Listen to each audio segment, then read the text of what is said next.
Hello students. तो आज जो है previous year JEE Main oblique A I triple 2002 to 2018 तक chapter phenol aniline and aromatic compound का क्वेश्चन डिस्कस करेंगे। 2019 एंड 2020 का एक साथ डिस्कशन करेंगे जब 2020 का जेईई मेन 2.0 मतलब सेकंड जेईई मेन का पेपर हो जाएगा जुलाई में, उसके बाद। तो इसमें आपका सबसे पहला पॉइंट कि क्वेश्चन को आप खुद से अटेम्प्ट कीजिए, क्योंकि सिर्फ सॉल्यूशन देखने से कोई फायदा नहीं होगा। हर एक डिस्कशन से पहले यही पॉइंट हम बताते हैं। तो आप प्लीज सारे क्वेश्चन को एक बार खुद से अटेम्प्ट कीजिए, और जो क्वेश्चन ना बने उसी का सॉल्यूशन देखिए, क्यों नहीं बना या क्या गलती हो गया। तो ये फर्स्ट क्वेश्चन है। उसके बाद फिर सेकंड क्वेश्चन, थर्ड क्वेश्चन का ऑप्शन ए, बी, सी और डी ऑप्शन थर्ड का। देखिए यहाँ के question A, B option, C, D option. उसके बाद फोर्थ का option A, B, C, D. Fifth का option A, option B, option C, option D. उसके बाद फिर six question option A, B, C and option D. Seventh question, eighth question option A, B, C, D eighth का। उसके बाद फिर ninth question, tenth question, tenth. उसके बाद 11th question, 12th question, 12th का option A, B, C, D यहाँ तक 11th। 13th question, 14th question, 15th question, 16th question, 17th question, 18th question है the major product C would be, option A, B, C and D. 19th question, the product E is, option A, B, C and D. 20th question, उसके बाद फिर 21 question, 21 का option 1, 2, 3, 4। उसके बाद 22 question option 1, 2, 3 और 4। इसके बाद फिर सभी का आंसर की 1 to 22 तक का। इसके बाद जो है आप एक एक करके हर एक क्वेश्चन को डिस्कस करेंगे। तो इस पार्ट में 1 to 11 तक डिस्कस करेंगे। उसके बाद नेक्स्ट पार्ट में क्वेश्चन नंबर 12 to 22 तक डिस्कस करेंगे। तो फर्स्ट क्वेश्चन है, when primary amine reacts with chloroform in ethanolic KOH then the product is. तो प्राइमरी एमीन RNH2 ये प्राइमरी एमीन है, इसका रिएक्शन करवा रहे हैं क्लोरोफॉर्म। क्लोरोफॉर्म आपका CH Cl3 होता है और इथानोलिक KOH मतलब आपके पास KOH है। तो क्या प्रोडक्ट बनेगा? तो आपको कार्बाइल एमाइन टेस्ट या फिर आइसोसाइनाइड टेस्ट ध्यान में होगा, जिसमें कि 1 डिग्री अमीन CHCl3 प्लस KOH के साथ आइसोसाइनाइड बनाता है, मतलब RNH2 से RNC बनता है आइसोसाइनाइड। तो एन आइसोसाइनाइड आपका आंसर हो जाएगा ऑप्शन ए। इसके बाद फिर second question, the reaction of chloroform with ethanolic KOH and paratoluidine is. तो पाराटोल्यूडीन, तो यहाँ बेंजीन से अगर NH2 अटैच कर दीजिए और इसके पारा पोजीशन से CH3 अटैच कर दीजिए, तो ये आपका पाराटोल्यूडीन कहलाता है। अब इसका reaction CHCl3 plus KOH, CHCl3 plus KOH, तो फिर से ये आपका RNH2 है और RNH2 से RNC बनता है, carbylamine test 1 degree amine carbylamine test देता है, तो ये आइसोसाइनाइड बनाएगा। तो यहाँ NH2 के जगह NC कर दीजिए, जैसे यहाँ पे RNH2 से RNC, R ग्रुप यहाँ पे दिया हुआ है, तो यहाँ पे NH2 से NC हो जाएगा, ये आपका प्रोडक्ट होगा PH NC और CH3 इधर N2Cl माइनस रिजेक्टेड NC और इधर CH3 ऑप्शन, ये आपका करेक्ट आंसर है। यहाँ पे NC नहीं CN है, ये साइनाइड है, जबकि आइसोसाइनाइड होता है जो प्रोडक्ट होता है। तो C और D ऑप्शन को ध्यान से देखिएगा, गलती नहीं करना है। इसके बाद फिर third, पाराक्रिसोल reacts with chloroform in alkaline medium to give the compound A, which adds hydrogen cyanide to form the compound B. The later on acidic hydrolysis gives chiral carboxylic acid. The structure of carboxylic acid is. तो सबसे पहले पारा cresol आपको पता होना चाहिए। तो अगर बेंजीन से OH और CH3 अटैच रहता है तो उसको क्रिसोल बोलते हैं, और एक दूसरे के पारा पोजीशन से रहेगा तो पारा क्रिसोल कहलाएगा, OH और CH3। अब जो है इसका रिएक्शन करवा रहे हैं क्लोरोफॉर्म इन एल्केलिन मीडियम, मतलब CHCl3 plus base, CHCl3 plus base OH minus, हो सकता है KOH हो, NaOH हो।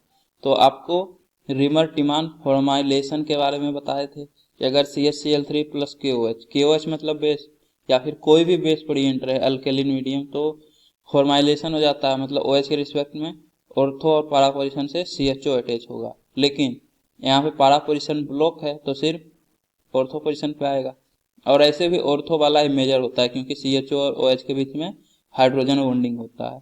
तो ऑर्थो पे CHO अटैच कर दीजिए, तो आपके पास बेंजीन और OH के रिस्पेक्ट में ऑर्थो से CHO अटैच होगा और यहाँ CH3 जो पहले से था। उसके बाद जो ये A बना है, अब A का रिएक्शन हाइड्रोजन साइनाइड HCN से करवाते हैं। तो ये कार्बोनिल जो है न्यूक्लियोफिलिक एडिशन करेगा, CN माइनस यहाँ अटैक करेगा इस कार्बन से, तो C डबल बॉन्ड OH जो है CN माइनस जब अटैक करेगा ये इस तरह से O माइनस में शिफ्ट होगा, न्यूक्लियोफिलिक एडिशन। तो इस कार्बन से CN अटैच हो जाएगा और ये O माइनस, और ये single bond O minus H plus accept करके OH बनाएगा। मतलब जो एल्डिहाइड है उस कार्बन से एक हाइड्रोजन, एक CN और एक OH अटैच कर दीजिए।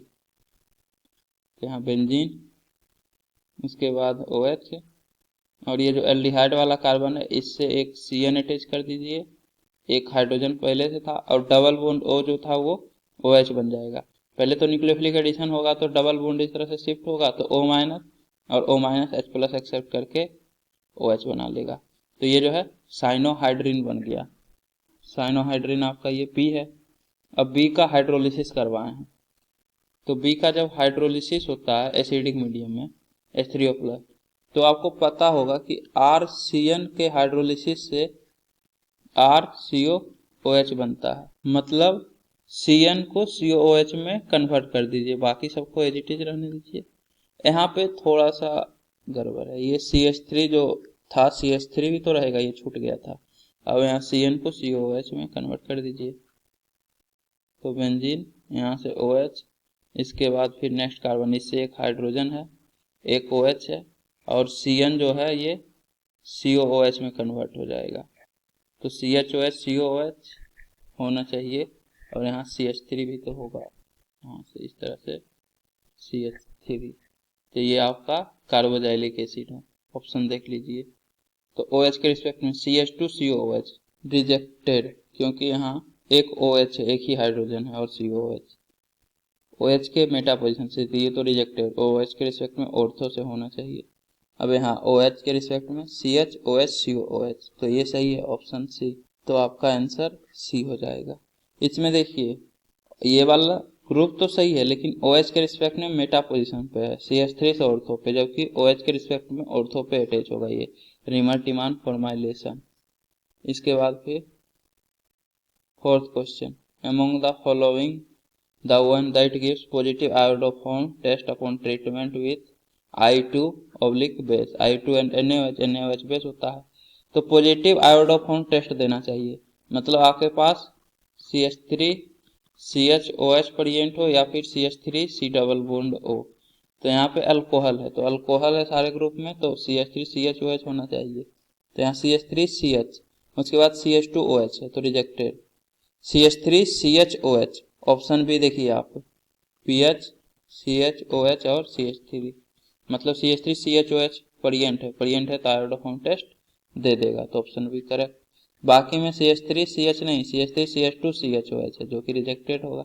यहाँ पे भी सेम, यहाँ तो PH है, जबकि अगर इधर से भी देखते तो यहाँ पे अगर रहता तब जाके ये आयोडोफॉर्म टेस्ट देता, CH3 CHOH रहता, लेकिन यहाँ नहीं है ऐसा कुछ। इसके बाद फिर fifth, the structure of the compound that gives A tribromo derivative on treatment with bromine water is. तो ब्रोमीन वाटर के साथ जब रिएक्शन करेंगे तो ट्राइब्रोमो मतलब 3 ब्रोमीन अटैच होना चाहिए।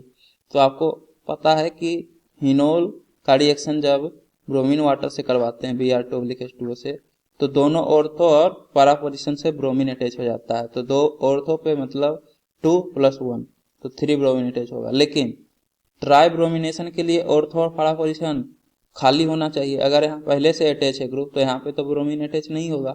मतलब इस केस में 2 ही जगह ब्रोमीन अटैच होगा, एक ऑर्थो और एक पैरा पोजीशन पे, क्योंकि एक ऑर्थो पोजीशन ब्लॉक्ड है। यहाँ पे सिमिलरली पैरा पोजीशन ब्लॉक्ड है तो 2 जगह दोनों ऑर्थो पे बस अटैच होगा। इसके बाद थर्ड, तो ऑप्शन सी में मेटा पोजीशन ब्लॉक्ड है, मतलब दोनों ऑर्थो और पैरा पोजीशन पे अटैच हो जाएगा। तो यही आपका आंसर हो जाएगा। इस केस में ट्राई ब्रोमो डेरिवेटिव प्रोडक्ट बनेगा। यहाँ पे बेंजीन से तो OH अटैच ही नहीं है, तो इलेक्ट्रोफिलिक सब्स्टिट्यूशन रिएक्शन करेगा लेकिन सिर्फ ऑर्थो पोजीशन पे अटैच होगा। इसके बाद फिर 6th क्वेश्चन, PHOH फिनोल है, इसका रिएक्शन करवा रहे हैं CHCl3 प्लस NaOH, मतलब CHCl3 प्लस बेस। तो रिमर-टिमान फॉर्माइलेशन, तो रिमर-टिमान फॉर्माइलेशन OH के रिस्पेक्ट में यहाँ ऑर्थो और पैरा पोजीशन पे CHO लगता है, लेकिन ऑर्थो वाला मेजर होता है क्योंकि इन दोनों के बीच में हाइड्रोजन बॉन्डिंग होगा। और ये OH एसिडिक हाइड्रोजन रहता है, तो बेस के साथ ये एसिड बेस रिएक्शन करता है, तो यहाँ फिनॉक्साइड आयन बन जाता है। मैकेनिज्म में सब कुछ हम डिटेल में बता चुके हैं। The electrophile involved in the above reaction is. अब इस केस में आपको बताना है कि कौन सा इलेक्ट्रोफाइल रहता है जो इलेक्ट्रोफिलिक सब्स्टिट्यूशन रिएक्शन होता है। तो एक्चुअली में अगर मैकेनिज्म ध्यान हो तो सबसे पहले तो बेस जो है एसिडिक हाइड्रोजन के साथ रिएक्शन करता है, तो ये फिनॉक्साइड आयन बनाता है। उसके बाद इलेक्ट्रोफाइल अटैक करता है और CHCl3 प्लस बेस, इससे हमेशा CCl2 बनता है। CCl2 यही आपका इलेक्ट्रोफाइल है जो कि फर्दर अटैक करता है। तो ऑप्शन देख लीजिए, ट्राइक्लोरोमिथाइल एनाइन रिजेक्टेड, CCl2 नहीं है। नेक्स्ट CHO प्लस, ये भी rejected. CHCl2 plus rejected. Dichlorocarbene DCC CCl2 यही आपका इलेक्ट्रोफाइल है जो कि अटैक करता है। तो यहाँ से CCl2 अटैक करता है तो इस कार्बन पे नेगेटिव चार्ज आ जाता है जो कि फर्दर H+ एक्सेप्ट करता है रिटर्न ऑफ एरोमेटिसिटी में, तो CHCl2 बनाता है और फिर OH- अटैक करता है बेस का, तो Cl- बाहर, फिर एक OH- अटैक करता है, फिर एक Cl- बाहर, तो इस कार्बन से तो OH अटैच हो जाता है और एक कार्बन से तो OH अनस्टेबल, तो -H2 होता है, तो C डबल बॉन्ड O और यहाँ पे एक H तो पहले से ही था CHCl2 में, तो दोनों क्लोरीन की जगह 2 OH लगा। अब -H2O हुआ तो CH और यहाँ डबल बॉन्ड ऑक्सीजन आ जाता है, तो CHO अटैच हो जाता है। इसी को रिमर-टिमान फॉर्माइलेशन बोलते हैं। तो ऑप्शन डी करेक्ट है इसका। इसके बाद फिर 7th, fluorobenzene can be synthesised in the laboratory. Benzene से फ्लोरीन अटैच करना, मतलब कि ये प्रोडक्ट बनाना है। अब ऑप्शन चेक कीजिए, by direct fluorination of benzene with F2 gas, मतलब बोल रहा है कि डायरेक्ट बेंजीन का रिएक्शन F2 से करवा दें तो फ्लोरीन अटैच हो जाएगा। तो एक्चुअली में आपको पता होना चाहिए कि F2 बहुत ही रिएक्टिव होता है। F2 इतना रिएक्टिव होता है कि डायरेक्ट आप बेंजीन से रिएक्शन करवाइएगा तो मल्टी फ्लोरिनेशन हो जाता है, जितना हाइड्रोजन है सभी फ्लोरीन से रिप्लेस हो जाएगा। तो यहाँ पे इस तरह से बेंजीन से जितना हाइड्रोजन है सब फ्लोरीन से रिप्लेस हो जाता है, मतलब कि ये सिर्फ एक फ्लोरीन अटैच नहीं करेगा जबकि एक ही फ्लोरीन अटैच करवाना है, तो ऑप्शन ए तो नहीं होगा। Next, bye reacting bromobenzene with NaF solution, तो ब्रोमोबेंजीन मतलब बेंजीन से यदि ब्रोमीन अटैच है, अब इसका रिएक्शन NaF से करवा दें। करने का मतलब F- अटैक करे और Br- बाहर, न्यूक्लियोफिलिक सब्स्टिट्यूशन। लेकिन आपको पता होना चाहिए कि यदि बेंजीन से हेलोजन अटैच रहता है तो ये न्यूक्लियोफिलिक सब्स्टिट्यूशन नहीं करता है, क्योंकि ब्रोमीन का जो लोन पेयर है वो कंजुगेशन में रहेगा बेंजीन रिंग के साथ, जिसके कारण यहाँ पार्शियल डबल बॉन्ड कैरेक्टर रहता है। तो ये ना तो SN1 शो करता है ना SN2, मतलब ब्रोमोबेंजीन का भी रिएक्शन NaF से करवाएंगे तो यहाँ फ्लोरीन अटैच नहीं होगा। इसके बाद by heating phenol with HF and KF, तो फिनोल बेंजीन से OH अटैच है, इसका रिएक्शन KHF2 से करवाते हैं, KHF2, इसको आप HF+ KF लिख सकते हैं।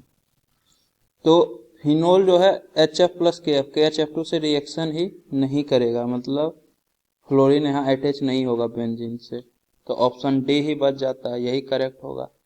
बोल रहा है from aniline by diazotization followed by heating diazonium salt with HbF4। तो एनिलीन का डायएजोटाइजेशन करवाना है, तो RnH2, इसका रिएक्शन आप नाइट्रस एसिड से करवा दीजिए HNO2 से, तो ये जो है NH2 से N2 प्लस बनाएगा, और डायएजोटाइजेशन हो गया N2 प्लस जब बना तो बेंजीन डाइजोनियम साल्ट, यहाँ से N2 प्लस अटैच हो जाएगा। अब इसका रिएक्शन करवा रहे हैं HbF4 से, उसके बाद हीट कर रहे हैं, तो HbF4 के बाद हीट करेंगे तो यहाँ N2 प्लस की जगह फ्लोरीन अटैच हो जाता है, तो बेंजीन से फ्लोरीन अटैच हो गया। यही तो करना था, फ्लोरोबेंजीन प्रिपेयर करना था, तो ऑप्शन डी से प्रिपेयर हो रहा है, यही आपका करेक्ट ऑप्शन है। In the chemical reaction this plus CaCl3 plus KOH A plus B plus H2O the compound A and B are respectively. तो RnH2 का रिएक्शन करवा रहे हैं CaCl3 प्लस बेस, तो कार्बाइल एमाइन टेस्ट, और carbylamine test में सबसे पहले तो RNC बनता है, तो CH3 CH2 और NC, NH2 की जगह NC, तो CH3 CH2 NC और B जो है साल्ट बनेगा KCl का, तो प्लस KCl। और देखिए पोटेशियम या फिर क्लोरीन किसी से भी आप बैलेंस कर सकते हैं, तो पोटेशियम एक ही जगह है ABC में, तो जितना मोल इधर है उतना मोल इधर भी होना चाहिए, तो इधर 3 के है तो इधर भी 3 पोटेशियम के लिए 3 KCl प्रोड्यूस होगा, या फिर क्लोरीन तो 3 क्लोरीन है तो 3 क्लोरीन यहाँ भी होना चाहिए, तो किसी से भी आप बैलेंस कर सकते हैं, या फिर बैलेंसिंग का जरूरत ही नहीं है। KCl और RNC C2H5NC एक ही ऑप्शन में है ही, बाकी में देखिए C2H5CN है साइनाइड जो कि रिजेक्टेड, यहाँ तो एमाइड हो गया, ये भी रिजेक्टेड, यहाँ NC साइनाइड तो है लेकिन साथ में K2CO3 है जबकि KCl बनता है। K2CO3 के लिए कार्बोनेट आयन बनना चाहिए जो कि कहीं नहीं बनता है, आपको अगर मैकेनिज्म ध्यान हो तो Cl माइनस रिलीज होता है जो कि K प्लस के साथ KCl बनाएगा, तो ऑप्शन ए इसका करेक्ट आंसर है। कंपाउंड ए आपका C2H5NC आइसोसाइनाइड होगा और बी पोटेशियम क्लोराइड KCl होगा। इसके बाद फिर 9th, toluene is नाइट्रेटेड and the resulting product is reduced with tin and hydrochloric acid. तो टोलुइन बेंजीन से CH3 अटैच करिए, ये आपका टोलुइन हो गया, इसका नाइट्रेशन हो रहा है, मतलब HNO3/H2SO4 से रिएक्शन हो रहा है, तो ये ऑर्थो पैरा डायरेक्टिंग है, तो ऑर्थो और पैरा पोजीशन से NO2 अटैच हो जाएगा, तो बेंजीन से CH3 और इसके ऑर्थो पोजीशन से NO2 प्लस पैरा पोजीशन से NO2। अब इसका रिएक्शन करवा रहे हैं टीन/ हाइड्रोक्लोरिक एसिड मतलब SN/HCl, तो मेटल/H प्लस है, ये जो है NO2 को रिड्यूस कर देगा NH2 में, तो NO2 के जगह आप NH2 अटैच कर मतलब लगा दीजिए, तो ये आपका मेटल/H plus tin and hydrochloric acid के साथ रिएक्शन करने के बाद the product so obtained is diazotized and then heated with cuprous bromide the reaction mixture so form contain. तो इसका डायएजोटाइजेशन हो रहा है, मतलब NH2 से N2 प्लस बना दीजिए, बेंजीन डाइजोनियम साल्ट, डायजोटाइजेशन होगा तो N2 प्लस बनेगा, क्योंकि एनिलीन का रिएक्शन HNO2 से होगा, ये जो NH2 वाला पार्ट था एनिलीन का पार्ट है और उसके ऑर्थो पोजीशन से CH3, इसका रिएक्शन HNO2 से होगा डायजोटाइजेशन के लिए, तो ये N2 प्लस बनाएगा, सिमिलरली ये भी N2 प्लस बनाएगा, तो यहाँ पे भी N2 plus benzene diazonium salt. उसके बाद फिर Cu2Br2 से रिएक्शन करवा रहे हैं, क्यूप्रस ब्रोमाइड CuBr या फिर Cu2Br2, मतलब कि N2 प्लस की जगह यहाँ ब्रोमीन अटैच कर दीजिए, तो यहाँ से इस तरह से ब्रोमीन अटैच हो जाएगा, तो N2 प्लस की जगह Br, यहाँ पे भी Br, ये आपका फाइनल प्रोडक्ट होगा। The product the mixture of ortho and para bromo toluene, तो सही बात है, मिक्सचर बनेगा ऑर्थो और पैरा ब्रोमो टोलुइन का, ऑर्थो पोजीशन पे भी ब्रोमीन है और पैरा पे भी ब्रोमीन है, ऑप्शन ए यही करेक्ट है। यहाँ पे mixture of ortho and para dibromo benzene, ये गलत है, डाइब्रोमो नहीं है, एक ही ब्रोमीन अटैच है। इसके बाद mixture of ortho and para bromo aniline, तो एनिलीन तो है ही नहीं, mixture of ortho and Meta, Meta तो होगा ही नहीं, जब भी होगा तो ऑर्थो एंड पैरा होगा।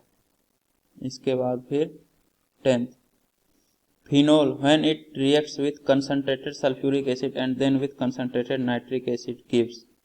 तो फिनोल का रिएक्शन करवा रहे हैं कंसनट्रेटेड सल्फ्यूरिक एसिड से, तो SO3H अटैच होगा, मतलब सल्फोनेशन हो रहा है कंसनट्रेटेड सल्फ्यूरिक एसिड से, तो OH के रिस्पेक्ट में SO3H अटैच कर दीजिए, प्लस ऑर्थो पोजीशन पे भी SO3H अटैच होगा, OH और SO3H, क्योंकि ये ऑर्थो पैरा डायरेक्टिंग होता है OH ग्रुप। इसके बाद कंसंट्रेटेड HNO3 से रिएक्शन हो रहा है, तो कंसंट्रेटेड HNO3 से जब रिएक्शन होगा तो हम बताए थे कि सल्फोनेशन जो है रिवर्सिबल होता है, रिवर्सिबल होता है तो यहाँ से SO3H हटेगा और यहाँ पे भी NO2 लग जाएगा। तो एक्चुअली में जो प्रोडक्ट बनता है यहाँ से OH और 3 NO2 अटैच कर दीजिए, कंसंट्रेटेड है इसलिए पिक्रिक एसिड बनता है, लेकिन टेम्परेचर गिवन नहीं है, तो इसलिए इसको रूम टेम्परेचर एज्यूम करेंगे, और जब रूम टेम्परेचर एज्यूम करेंगे तो रूम टेम्परेचर पे आपका ऑर्थो वाला मेजर होता है, तो इससे जब NO2 HNO3 से रिएक्शन होगा तो ऑर्थो पोजीशन पे सिर्फ NO2 अटैच होगा, यही वाला आपका मेजर प्रोडक्ट होगा OH से ऑर्थो पोजीशन पे NO2, मतलब ortho nitrophenol, ortho nitrophenol option B ये आपका करेक्ट है। जब आप यहाँ देखिएगा तो गलती कर दीजिएगा, क्योंकि देखिएगा कि हाँ पिक्रिक एसिड तो बनता है पहले कंसंट्रेटेड सल्फ्यूरिक एसिड के बाद कंसंट्रेटेड HNO3 से रिएक्शन करवाने के बाद, तो ये गलती नहीं करना है, यहाँ ध्यान देना है कि टेम्परेचर गिवन नहीं है और रूम टेम्परेचर पे ऑर्थो वाला स्टेबल होता है, तो इससे प्रोडक्ट जो बनेगा वो ऑर्थो पोजीशन पे NO2 अटैच होगा। इसके बाद फिर next the major product obtained on interaction of phenol with sodium hydroxide and carbon dioxide, तो फिनोल का रिएक्शन करवा रहे हैं CO2 उसके बाद फिर NaOH के प्रेजेंस में with sodium hydroxide and carbon dioxide, तो आपको कोल्बे एस्चीम्ड कार्बोक्सिलेशन ध्यान होगा, तो वहाँ COOH अटैच हो जाता है, तो OH के ऑर्थो और पैरा पोजीशन से COH अटैच कर दीजिए, लेकिन मेजर आपका ऑर्थो वाला होगा, क्योंकि अगर यहाँ से COH अटैच होता है तो इस केस में दोनों में हाइड्रोजन बॉन्डिंग होता है, तो इस कारण से स्टेबिलिटी ज्यादा रहता है ऑर्थो प्रोडक्ट का पैरा से, तो ऑर्थो वाला ये सैलिसिलिक एसिड कहलाता है। अगर यहाँ COH की जगह CHO रहता है तो सैलिसल्डिहाइड, इसका कॉमन नेम सैलिसिलिक एसिड होता है, ऑप्शन बी ये आपका करेक्ट आंसर है। और इस क्वेश्चन को करने के लिए सभी का स्ट्रक्चर आपको पता होना चाहिए, जैसे सैलिसल्डिहाइड का क्या स्ट्रक्चर होता है, थैलिक एसिड का क्या स्ट्रक्चर होता है, बेंजोइक एसिड का क्या स्ट्रक्चर होता है। अगर बेंजीन से सिर्फ COOH अटैच है तो इसको बेंजोइक एसिड कहते हैं, और अगर बेंजीन से 2 COOH एक दूसरे के ऑर्थो पोजीशन पे है तो इसको थैलिक एसिड बोलते हैं, और सैलिसल्डिहाइड तो बता ही दिए। अब अगले लेक्चर में क्वेश्चन नंबर 12 से डिस्कशन स्टार्ट करेंगे। उम्मीद करता हूँ कि आपको ये वीडियो पसंद आई होगी।